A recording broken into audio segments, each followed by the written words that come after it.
Gubernur Aceh Irwandi Yusuf meresmikan pembangunan pembangkit listrik tenaga mesin gas atau PLTMG Sumbagut 2 berkapasitas 250 MW di Kecamatan Muara 1, Desa Meriapaloh, Kota Luxmawe, Jumat 11 Mei 2018.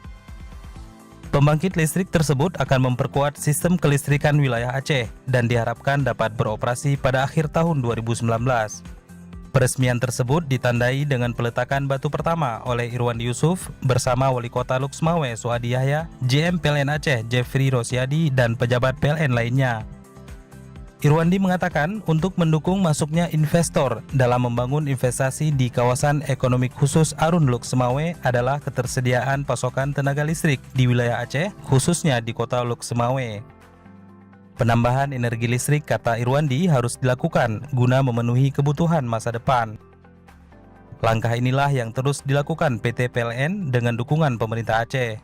Salah satu langkah yang akan dilakukan adalah membangun pembangkit listrik tenaga mesin gas atau PLTMG 2 yang berkapasitas 250 MW. Dengan dibangunnya pembangkit listrik tersebut, kata Irwandi, masalah energi listrik Aceh dapat teratasi, serta mampu mendukung kebutuhan energi listrik yang cukup besar untuk berbagai usaha yang ada di Kek Arun Luxmawe.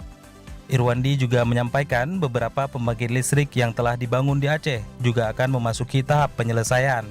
Beberapa sumber energi lainnya juga sedang digarap, seperti Gunung Gerudung oleh Hitai dari Turki. Irwandi juga meminta agar PLN bertanggung jawab dalam melakukan CSR kepada masyarakat. Pemerintah Aceh juga akan mengawasi CSR yang dilakukan oleh PLN.